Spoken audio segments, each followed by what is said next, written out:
you all for joining this last session of the 2023 Build Power Virtual Conference. My name is Jess Kutch.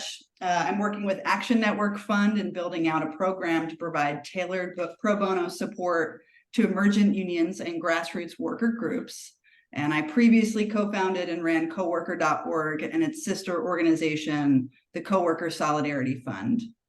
And you'll have to forgive me, I'm getting over a cold that my daughter brought home from daycare last week, so I apologize in advance if there's any coughing.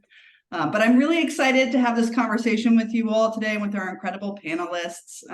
As I think everyone on this call knows, it's been a hot labor summer with nearly 500,000 workers across the United States actively on strike or threatening strike actions. There is renewed interest and support for the U.S. labor movement, and the numbers right now are quite striking. I'm sure some of you saw the latest AFL poll that was released this week. That survey found that 88% of people under the age of 30 support labor unions. And I like to think of that another way, which is 9 out of every 10 workers under 30 want a union, which is pretty incredible.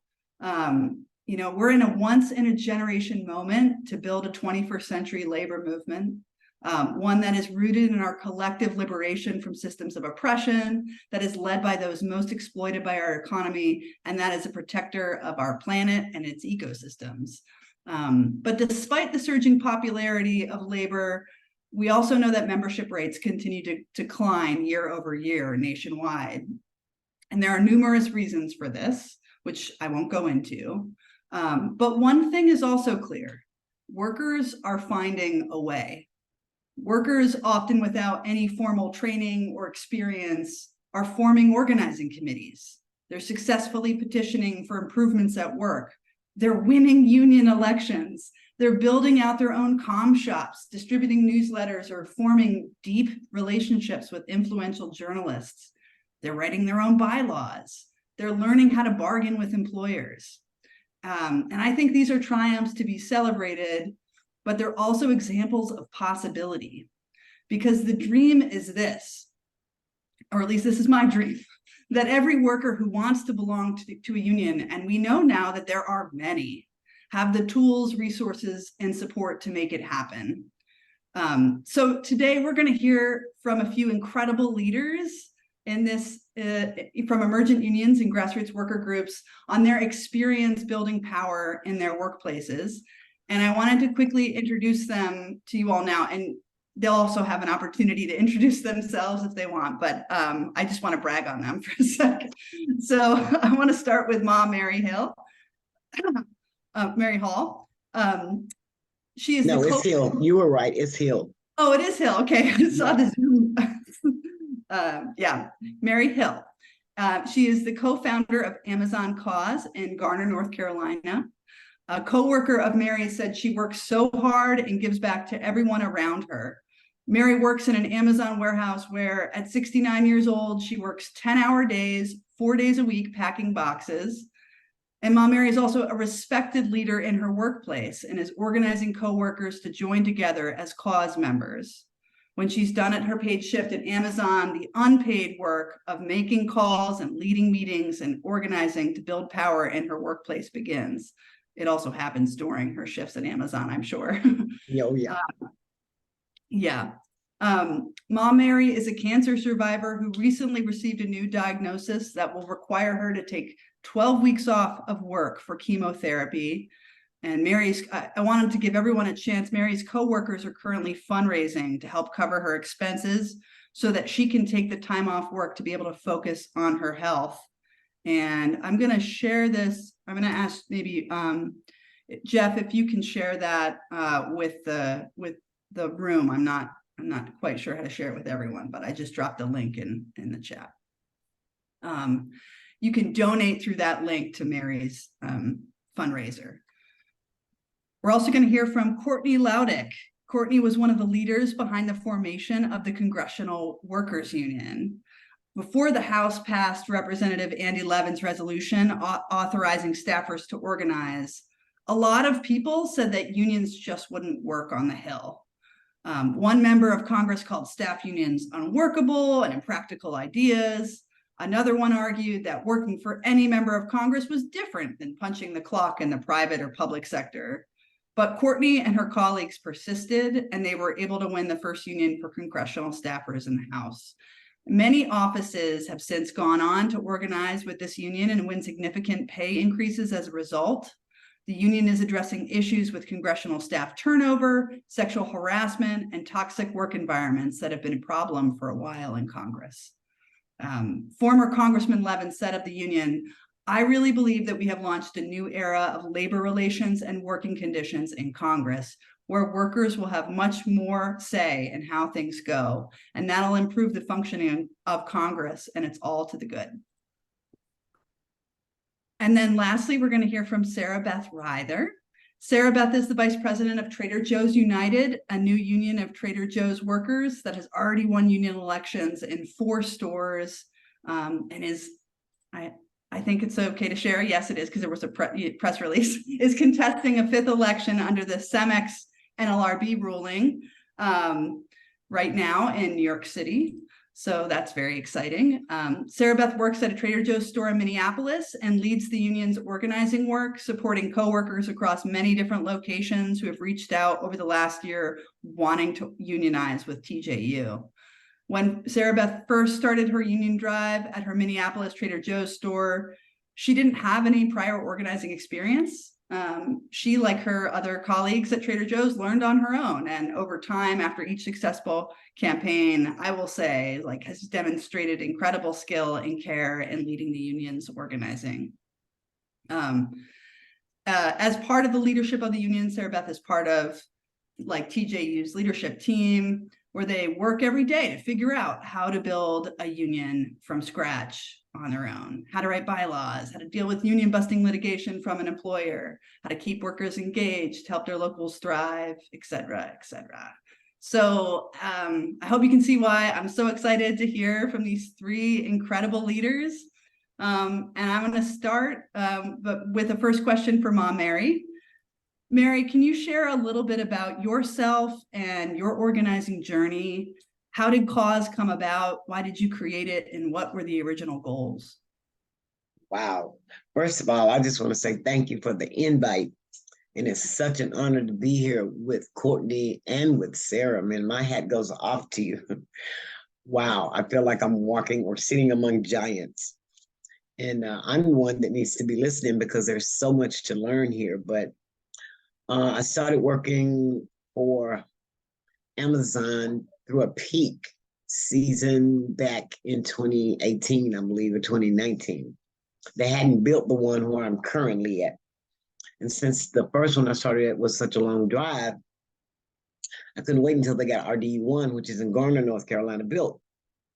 And it opened in August of 2020, right in the midst of COVID. You guys remember when everything was shut down and everybody was masked up and nobody could go anywhere, no businesses were open. And I was so proud and so honored to be a part of a place that would allow people to still get the goods and services they needed when everything else was shut down. But Amazon wasn't. Boy, was I disillusioned. You know, if you don't know, you don't know, though. And once I got on the inside, working in the belly of the beast, so to speak, and got to see how management treated the rank and file, how they talked to us, and the favoritism that was shown and displayed. And in some cases, some of the managers were just sexual predators, and nobody was saying anything. But the main thing, I'm the co-founder. The main thing that stuck out to Reverend Ryan Brown, who is the president of Cause, president-elect, they kept trying to send us. We had this one area that was AFE. The facility I work in is a fulfillment center. So we pack whatever people order off of Amazon. And they kept trying to send us into AFE, 1 or 2. Neither of us had ever had any prior training. And AFE was a hotspot. The ambulance was called out to RDU1 at least once or twice a day during 2020 in this period. In early 2021. At that time, they had COVID testing, and they were paying you for 5 days off if you tested positive for COVID. And some of us, like Ryan, have elderly parents or grandparents at home or children, and they kept coming at us to go into this hotspot, we called it. And we finally got sick and tired of that and the favoritism and just all the things we saw with management that had no people skills. They don't know how to talk to you. And we were trying to reason with them and tell them, look, I live with my grandmother or my whatever, and I can't go into that hotspot. Because see, what they don't know, or maybe they just chose to ignore, as coworkers, we talk to each other. They weren't telling us what the ambulances were coming for, but we work together. We talk. We know each other's kids, what schools they go to. We have a rapport because we spend a big part of our days, out of our lives at work. So we knew it was a hot spot, but the managers weren't telling us this. So we refused to go. And we said, you know what, this has got to stop. They keep coming at us like they were going to make us go. Even though we were telling them about our health concerns for ourselves, like me, I'm 69 years young, and others of us have older parents or grandparents at home.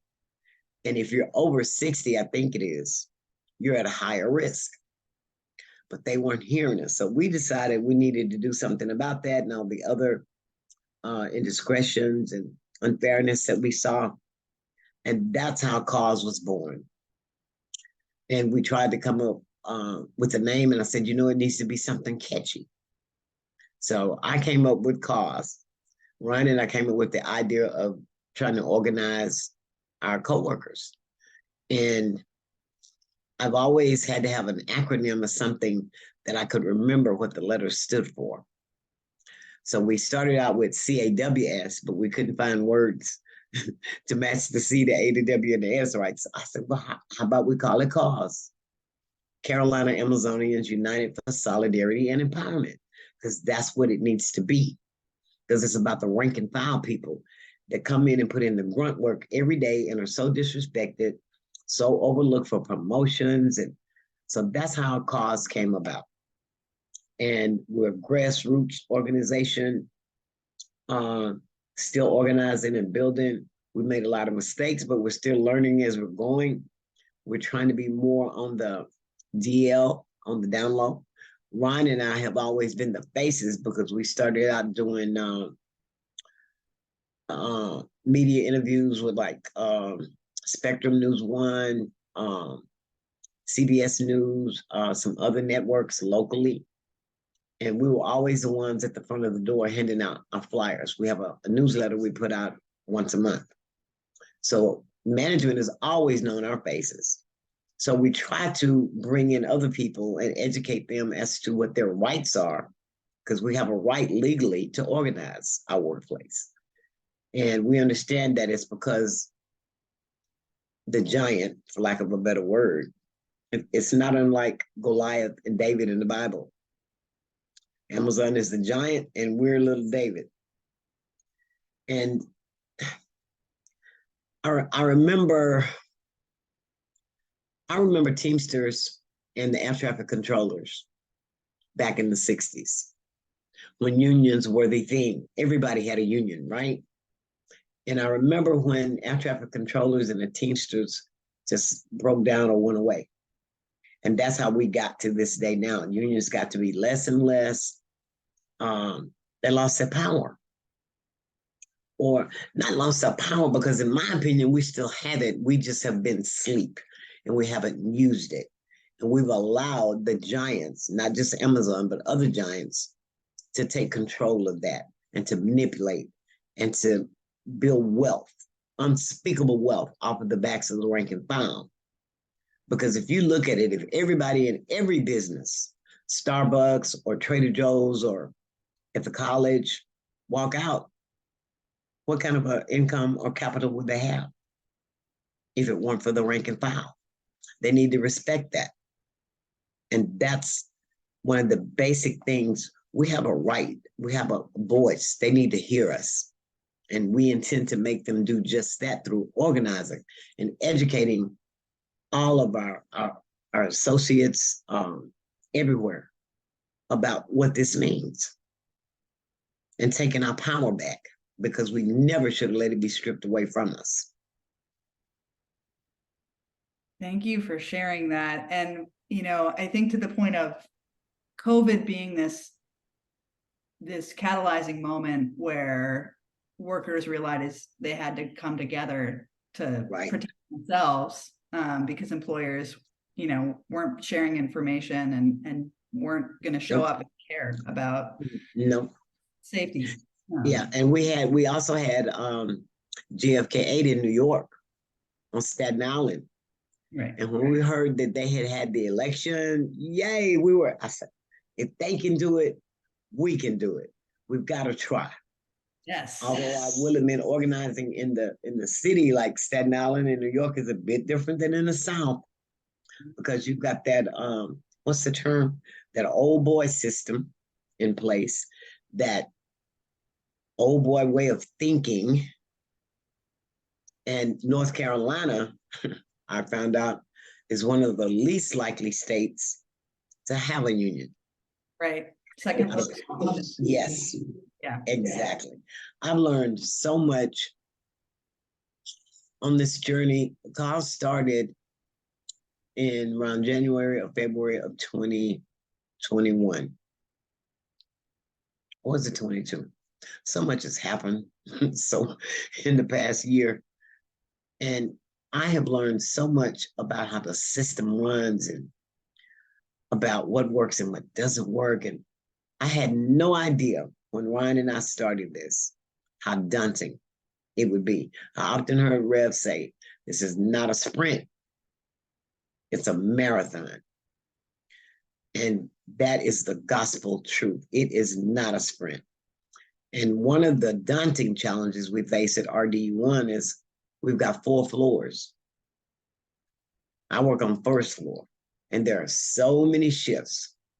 So many shifts. You've got part-time, full-time, front half, back half, night shift, day shift, RT shift. You've got part-time flex.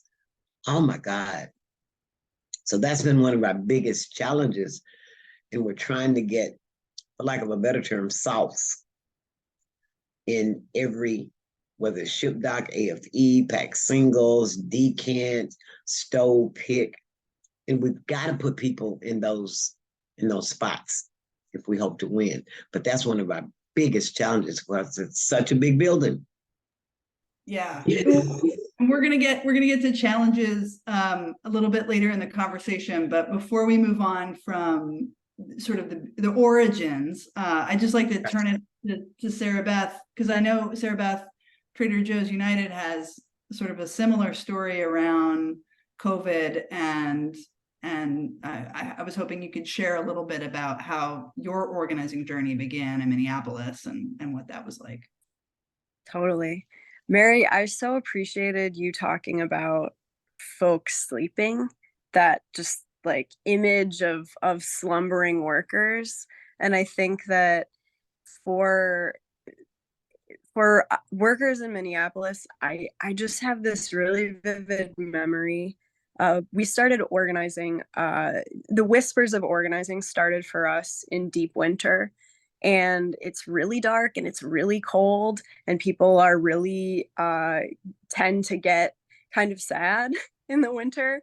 And I have this really vivid memory of my coworkers giving me a ride home, and there are 4 or 5 coworkers in the car. And this is, we're at the very, very, very beginning of just kind of thinking about how things could be different. We hadn't even really talked about what a union would even be like.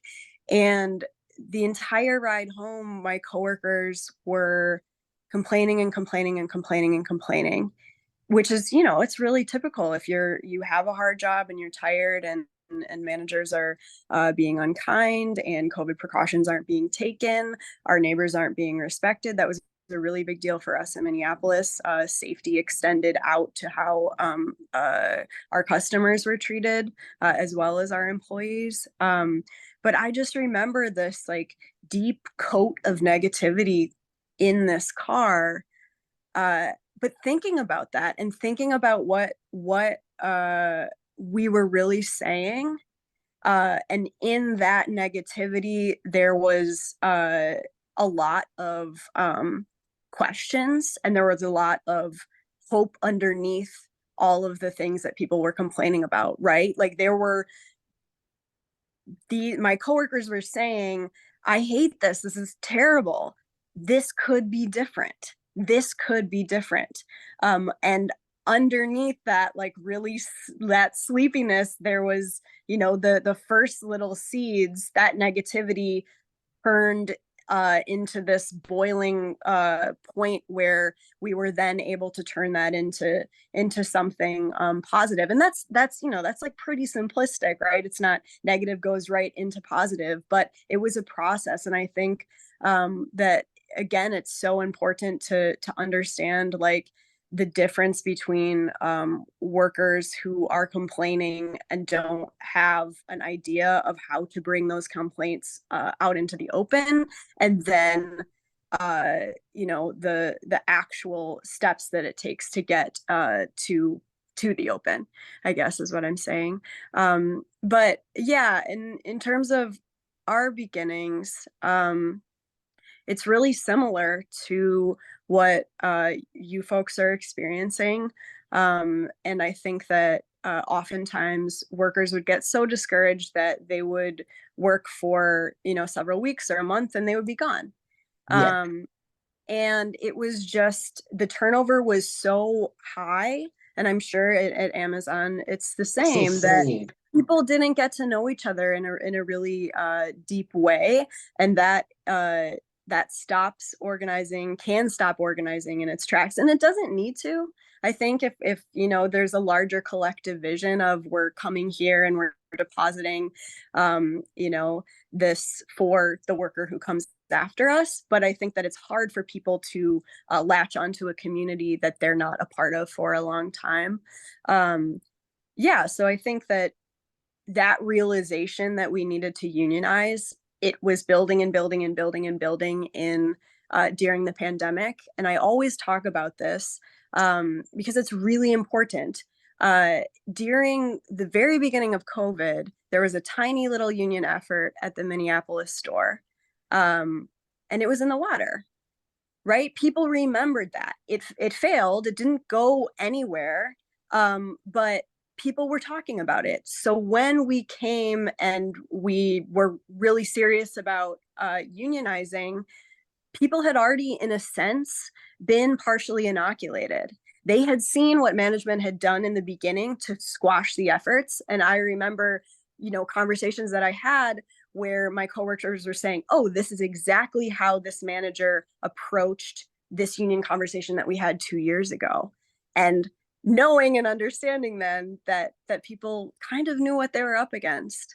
And yeah, I really, in terms of origins and realizing we needed to unionize, it felt like it happened really fast, but it was really a long, deep process of people coming to that realization. And that union election, what was the date of your store unionizing, Sarah Beth? Was that, do you want to share that? August 12th. Yeah, August 12th of not this past year, but we've been unionized for just over a year. Congrats, by the way. Yes, congratulations. That gives me hope. That inspires me. Yes. We'll get there. Courtney, Oh, yes. I want to turn to you now because, you know, obviously you're the organizing journey for the Congressional Workers Union is a little bit different, but I think, you know, in terms of having to overcome skepticism and make people believe that this was possible, you had a lot of the same challenges that all workers have when they're trying to organize. Can you talk a little bit about the origins of your efforts and why you came together to try to unionize? Yeah, totally. And I think honestly, there's a lot of similarities, and that's something that we talked about to workers on the Hill when we were trying to even overcome skepticism from Hill staff themselves. But you know, a lot of it, Hill, I don't think a lot of people know that much about Hill staff or what the job entails or what working conditions have been like on the Hill. Because we're government workers, I think a lot of folks liken us to, agency workers, which have a lot more laws and protections and have had unions for a lot longer than we have. And it wasn't until 26 years ago that Congress was even considering giving congressional staff, so the staff who work within the offices with members of Congress who work within committees, rights to unionize. And ultimately, they chose not to, despite our sort of outside party, the Office of Congressional Workplace Rights, which is sort of our NRLB, because we have our own entity, because of course Congress did not want to apply an executive branch to themselves because they don't love oversight on themselves. Had even said, well, you should give these workers these rights. We don't see any reason not to. If you want to apply this law directly to them, these are workers like any other workers. Flash forward 26 years later, we started sort of an underground group of staff who were really starting to think about this. But this was, of course, after decades of really not great working conditions, low pay, very hard to get on the Hill, which means that a lot of workers of color, a lot of young workers from working class backgrounds can't work on the Hill. And of course, we need that representation in the staff in offices. It also, there's a history of rampant sexual assault issues. And it wasn't until the late 90s that we even had sexual assault protections applied to congressional staff. And there's also just not a standardization between offices. You can have very different working conditions in one office to another because the member gets to set a lot of things like pay, and they get to set days off and vacation leave. So, for a long time, it was whispered in the halls about who was the member of Congress you didn't want to work for, who was the committee you didn't want to work for. And that's true of a lot of workplaces because you fear retaliation. Of course, we happen to work for some of the most powerful people who could burn the rest of your career if you spoke out and you didn't have any protections. And we didn't have a protected right to organize. So there wasn't, an easy path for us forward. So a lot of the early inception was sort of a group of us getting on a Zoom and talking about understanding where our rights sat at that point in time. What was the policy action that needed to happen in order for us to have protected advice, and then also really designing a strategy around how would this look for us to move forward. Of course, so much changes in a moment, and I think that anyone on this call probably relates to, you can have a well thought out plan and campaign for how you're going to launch something, and some dynamic that you didn't expect can change overnight. And so for us, that was actually, we had worked with some allies to get a question planted with Pelosi during a time when a lot of congressional staff were speaking out on this Instagram account called Dear White Staffers. And if you haven't paid attention to them, they actually open the floodgates for a lot of different types of workers, not just Hill staff, government workers, nonprofit workers who are sharing anonymous stories. And this account was sharing them anonymously on their story. And it actually became a huge space for solidarity for congressional staff to actually speak these things they were experiencing out loud. And as a result, it was making a lot of press. And of course, we know members of Congress don't like negative press, and certainly not Speaker Pelosi. We had worked to get a question planted around unionizing, and she had said she was in support. Now, we had expected they were going to do whatever they could to squash these efforts. So we were thinking maybe we get a resolution introduced with a couple of members, and we're fortunate moving that forward. But things changed overnight. So we essentially had to launch. We launched, and we were able to actually change what our measurable goals were. And suddenly it's very real for us to be able to pass this protected right. That being said, though, in the early days, I want to say that we were not letting us not having a protected right, limiting our imagination to launching union drives. We were looking at potentially doing voluntary recognition. We were not letting ourselves limit ourselves just because we didn't have the protected right. It's not illegal for us to organize. We just could get fired and we'd have no recourse. And so I think that, a lot of the early days was being nimble. It was being in touch with each other, and it was really setting our goals as large as we could. And ultimately, we ended up getting the resolution passed in May of last year. And then we had a 3-month period where the law had to go in place. And we filed our first 8 petitions for 8 different offices in July.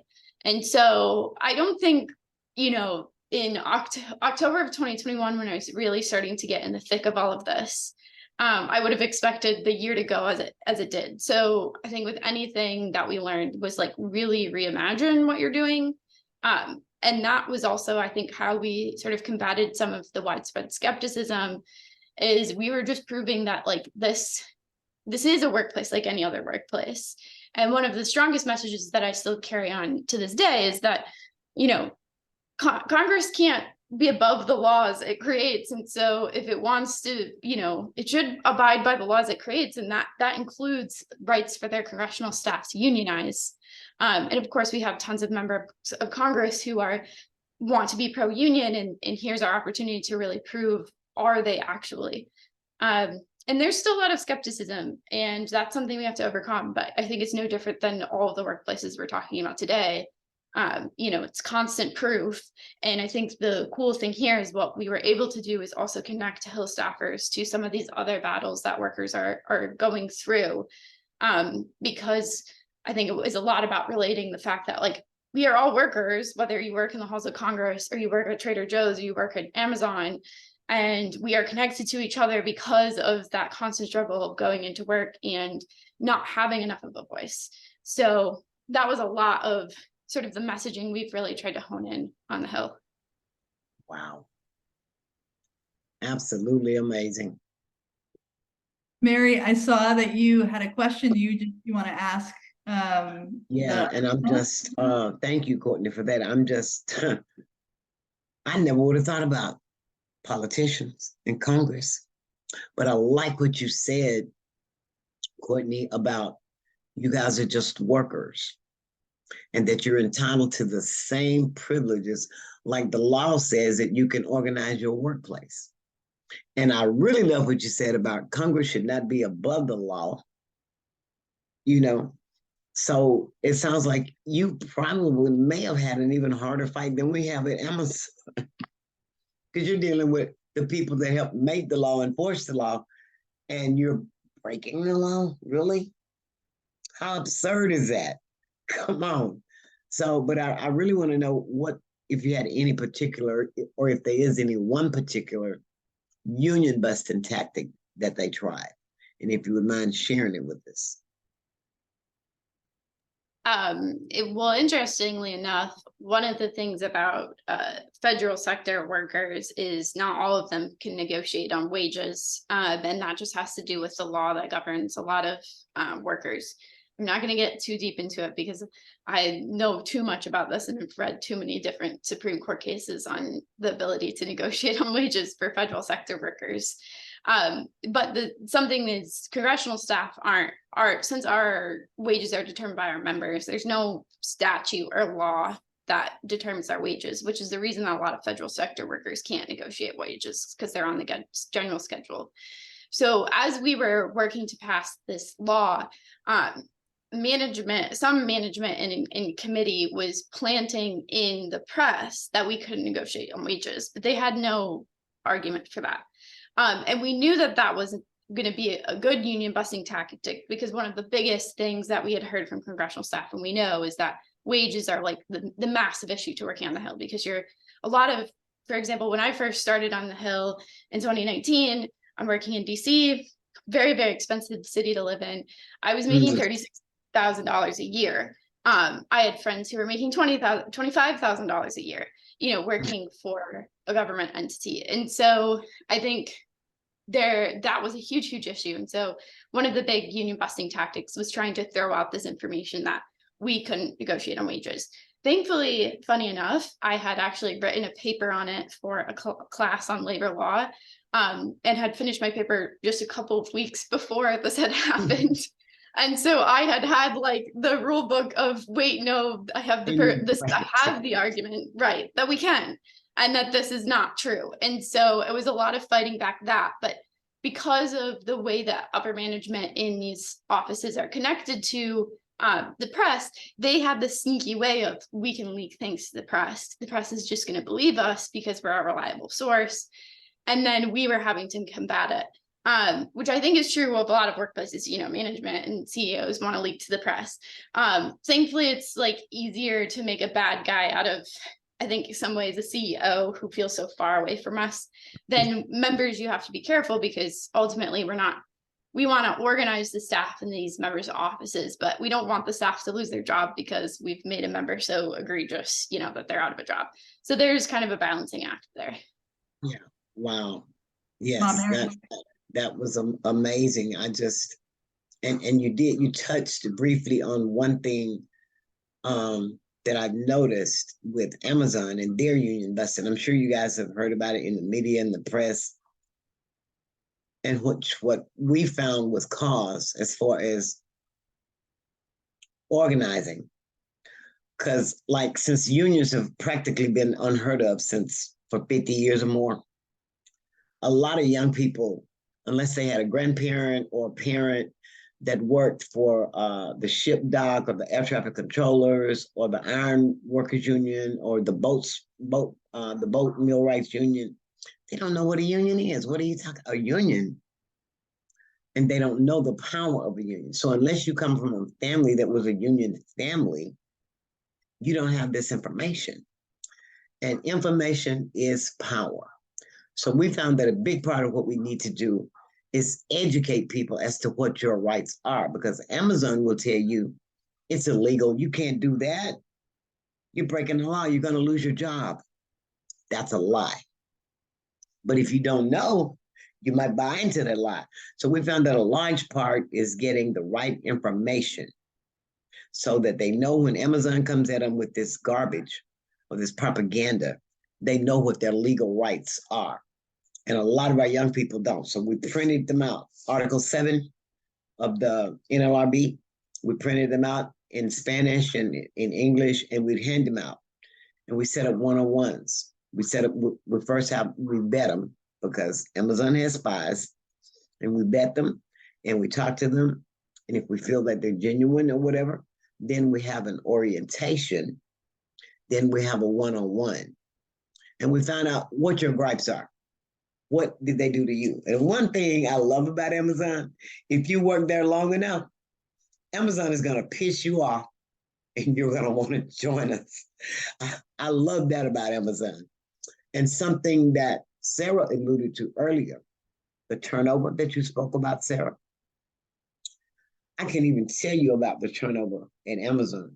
Amazon employs roughly 6,000 people, probably over, give or take, because of all the different shifts and different hours. And according to the NLRB, we need 30%. 30%, Amazon would laugh us out of the building. We need at least 4,500 of those signatures. Half of the people that signed our paper petition, which is what we started with, aren't even there anymore. So it's like you got to constantly keep grinding and grinding and going and re-educating and re-education, because a lot of people, like you said, would rather just say, to hell with this. You know, I'm not going to put up with this. I'm just going to go get me another job. So it is not a sprint. It's a marathon, and it's a very daunting challenge. The only thing, because had I known this when Ryan and I came up with this idea, I probably would have did something else. But being from Louisiana, a little town called Sibley, I grew up seeing colored only. I grew up going in stores where the racist white people, we had to go around the back and get the day-old meats and the day-old this. We couldn't go in the front door. I grew up seeing, I'm not going to talk about this too much because I'll start crying, the hanging trees and the crosses burned in the churches. I remember what that felt like, still do, not to have a voice, to be discarded and pushed aside, to not matter. I remember what that feels like. Some days that's what I feel like at Amazon. But if it wasn't for us doing the day in and day out task of getting the stuff to the people that order it, you wouldn't even have a job. Our D1 wouldn't even be here. Wouldn't be no need for general managers and managers if it weren't for us. And it is so I guess that's what put the passion in me for this. And I will not stop. And I love educating, like Sarah said too, the people coming behind us, because it's not even about Mary or Ryan, even though we started it, but it's a bigger picture. You got to look at the bigger picture. It's not about us. It's about the future of this country, not just at Amazon. It's about the future of every person that gets up every day to go punch a clock, to take care of their families and be treated with dignity and respect. That's the bottom line. And to be paid a living wage and not handled like a sack of potatoes. That's what it's about. Everybody, doesn't matter your skin color, whether you're male or female. If you're a rank and file worker, whether you're a postal worker, whether you're an Amazon worker, whether you work on the hill, whether you work at Trader Joe's or McDonald's, you need to be treated with dignity and respect, and you have a right to say about things that go on in your workplace and how you're treated. So I have a passion for this. And Carl's and my other comrades, we're not going to stop. I may be dead and gone, but somebody's going to continue to carry the torch. Mary, can you speak about, obviously the path to unionizing your warehouse, I'm sure looks different, than other campaigns. When you started this, you said in 2020? Cause was formed in 2020. What is this? This is 23? Yeah. I think we started in 21. Okay, in 21. So I'm just curious. I don't know exactly what the question is here, but it's like, what is the, you talked about some of the challenges that you're already confronting and organizing in your warehouse. What are the conversations like? What does it mean to be a cause member in 2023? How are you bringing people in and having folks feel part of what you're building as like the union election? I don't know if you want to speak to that, but I assume that's a little bit farther down the road. And so like, what does it mean right now for where you're at as an organization? Wow. Well, being a grassroots organization, we really, really have grown. We've made a lot of mistakes that we've learned from along the way. Like I say, we started out with a paper petition where we would go out in the parking lot and talk to people as they would come out of the building, stand on the sidewalk. And like I alluded to just previously, if you hang around Amazon long enough, you're going to see that it's not all lollipops and rainbows like management would have you believe it is. Because sooner or later, your number is going to come up. They're going to overlook you for that promotion that you've been trying to get. Or they're going to talk to you like you don't really matter, or ignore you, or not handle your workman's comp or an injury properly the way they should. Stay around long enough, something's going to happen. It's going to make you remember that's what those union people are talking about, fair treatment. So the main thing I think just is just trying to, what we found that really is working is build a rapport with people. Talk to them. You can't just approach me and start talking about a union or signing your petition. And since I work with you every day, build a rapport, maybe not even mention it. We found that mentioning the word union is like taboo. You don't want to mention it. That scares them off. And fear, oh my God, the fear of losing your job. I'm sure you guys have read about it in the papers, on the news, with JFK 8, with Bessemer, Alabama. So we figured out that we needed to be more discreet, more on the down low, we call it, on the DL. Talk to my coworkers every day over lunch, people I've been eating with every day, even before we started talking about organizing. And find out how they're doing, what's going on with them, with their family, with the kids, maybe what's going on in your department. And, one day you're going to catch them, they're going to be pissed off because something in their department really rubbed them the wrong way. You find out what that was, and then you agitate them a little bit about it. Well, what do you think we can do about that? You know, and right when COVID was real rampant, we did have a list of kind of basic demands. They wanted us to get rid of our cell phones, and we didn't. And we got to keep those. And there was some other things we demanded, and we had a couple of little small wins that we were able to, claim credit for. And this is not the North, but even in North Carolina, I can tell you my rent's gone up in the past 2 years once every year. I went in a store not long ago and picked up a dozen of eggs, and it was almost $6. I'm like, damn, is this the hen that laid the golden eggs? So everything's gone up. You guys remember when gas was through the roof? Everything's gone up except our wages. Amazon started you out at $15 an hour. That's what I started out at. What is that? If you got a family, thank God I'm single. But if you have a family, what can you do with $15 an hour? If you got rent or a mortgage or kids in school clothes, foods, $15 an hour is not going to go very far, is it?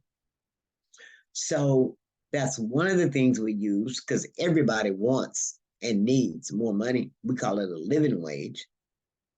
So when you put that with whatever they were pissed off about, or a lot of people, Ryan and I met this young guy, hadn't been there for 3 months on break one day. And he came out complaining, like you were talking about in the car with you, Sarah, about what he had seen in his department. He hadn't even been there 6 months. And Ryan and I looked at each other and we're like, okay, all right, how long you been here? He said, about coming on 90 days. And I said, already you see the favoritism? He said, yeah. So what would you like to see happen with that situation? So if you talk to people, build that rapport, you're going to find a commonality. Yep. And I think everybody really knows that there's power in numbers. But with the turnover rate, and people just get pissed off saying, I'm going to go find another job, to heck with this. It's been a real challenge. Yeah. We have 10 minutes left, and I want to give some time. We have it for the audience to ask some questions. But I did want to give Sarah Beth a chance to talk about, Mary, what you just spoke to. Because I know that, you're right now trying to bargain with Trader Joe's, and Trader Joe's is not bargaining in good faith, I assume you'd say. And in the meantime, you've got folks that, you're engaging in the union and trying to bring them along and continue to build out your organization and organize more stores. So what's that experience like for TJU, Sarah Beth? And also, there's also just I want to recognize that each of you, I assume, don't have previous labor organizing experience, correct? So you've all no, okay. I have been, I worked at a job when I lived in Denver, but there was already a union in place and I got to sit at the bargaining table, but I've never been part of a grassroots from the ground up. Okay. So, I mean, incredible. You figured out on your own, how to have one-on-ones and agitate and what the messaging should be, how to talk to the press, how to inoculate against employer messages. Yes. I just think that's incredible. And also, how did you do that? That's anything you want to share on that, Sarah Beth? Yeah, I mean, I think it's anything step by step. What I was talking about before, just a lot of grumbling and what Courtney was referring to, whispers, and what Mary was referring to, you're working with your coworkers constantly. You're with them all the time. You have a community that is right there. And figuring out, I think I had never in my life thought about organizing or imagined, I would be doing this work, but sometimes when there's just so many people around you that are saying the same thing, it makes sense. It's the next right step. And I think that we have all of the leadership in TJU, all of the folks who are on our organizing committees in different stores have just said, let's take the next right step. in terms of bargaining, I think that, you know, Trader Joe's is going to do what they're going to do. We have so much power in these tiny, forceful communities. Having coworkers under my coworkers, our coworkers understand that they can have a conversation with somebody else, that they can stand up for someone else in terms of talking to a manager, that they can all sign a petition. All of these actions that are seemingly really small are actually improving over a very long time our working conditions, even if it's not these like very grand, winning a contract for us at this point, that's really grand. But for us to sit down with somebody who's doesn't understand or needs inoculation training, for example, or says, hey, can you help me? I have a coworker who's harassing me. What can I do? And empowering folks to say, hey, I can help you with that because now I have the experience to do that. And now I'm not scared anymore. And Mary, what you were saying about fear being incredibly powerful, workers being empowered enough to go on strike, even though they're scared. I have a coworker was really, really, really, really afraid of striking, and we had many conversations over a period of a week about him actually striking. And by the time the day came, he was able to do it, and he was really proud of himself, and that was really, really, really cool to see. And that, 5-10 years from now, like, he can remember that that's something he did, that's something he took part of, that's something that perhaps led to some sort of tiny feeling of power in his life. And that, to me, is why that's why I do this work. That's why I feel it's important for these things that seem really, really small, but are actually like the fabric of our daily lives. Yes. I love that. That gives me goosebumps. And because we've always had the power, like I said, we've been asleep. We didn't realize, a lot of us, that we had the power. We've just been asleep, letting the capitalists and upper management just do what they wanted to do. And they've gotten carried away. It's time we rein them back in. Wait a minute, hold up, you've gone too far. That is so beautiful. I know he's not going to forget that moment. I have a question, if I may, Jess. Are you guys aware of the new ruling for the NLRB, right? And I noticed you said just referred to you getting Trader Joe's to the table, to a contract. Have you seen the new ruling from the NLRB? Does anybody know what I'm talking about? Are you talking about the CEMEX ruling where they can't just keep stalling like they were previously? Is that what it's called, the CEMEX? Yeah. Okay. Do you want to share anything about that and how Trader Joe's is testing that? How's that going to work in your favor? Is that going to help you? Right. Well, I can give you a little bit about a little story about the store that we were organizing in New York. I actually sat down a couple of organizers from the New York store that they had 50%. And obviously, to win a union election, you have to have 50% plus one. But when they declared their intent to, or announced their intent to unionize, they came in with over 60% of cards signed. And in the interim, there was an enormous amount of union busting, which was really incredibly psychologically damaging. I sat down with these workers yesterday. We had coffee. They were just randomly in Minnesota, but they're still doing the work. And they, in practice, they're operating like a union, right? A union is just a group of workers who organize to make their workplace better. And so this new ruling is super, super exciting. And we very much hope that this store will be able to join us at the bargaining table, et cetera. But I think, again, I'm just kind of repeating myself here, but they are doing the work of what a union does by themselves over and over. And I think that legally, hopefully it will pave the way for things being just easier. And not having the psychological damage that comes from union busting and that comes from like this power dynamic that's really intense and gross. But yeah, anyways, I don't know if that answers your question at all, but yes, really it did. excited, really excited Yes, it about did. I think that ruling, what'd you call it, Jess? The CEMEX ruling. Yes, I think that is going to help all of us from East Coast to West Coast that are trying to organize. Trader Joe's, Starbucks, Amazon, all of us, because there's lots of Amazons that since JFK 8, the ALU, they set a spark. They got everybody. Okay, they can do it, we can do it. And that ruling, although I was told something really quite disappointing, if depending on the president that we get, that ruling could go out the window next year. Okay, well, I don't know. I don't want to think about that either. But well, we're actually out of time.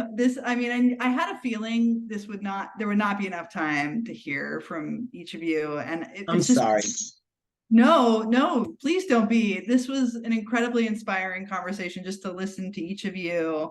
I think we need more of these. So yes, I agree with you. Yes. I want to just close on the point of the links have been shared to each of these organizations and worker groups. So, please feel free to check them out and support them if you can. And I just in the midst of all of this labor organizing, there's a lot to be learned from workers on the ground who are creating organizations, unionizing, running campaigns, responding to employer retaliation, and holding each other, building community, and just giving other workers an opportunity to feel their power. And I feel like each of you shared examples of that today. And I just borrowed someone's words, Sarah Beth, I think it was yours saying that. But with that, I think we'll close out. And thank you all for joining us. Thank you so much, Jess, for having us. Thanks. I want to take a picture of those links. Yes. Great. Thank you so much.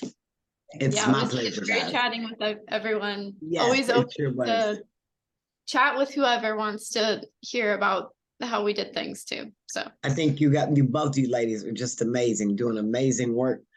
And in the famous words of Larry Little, Professor Larry Little, who was one part of the original Black Panthers, Aluda continua.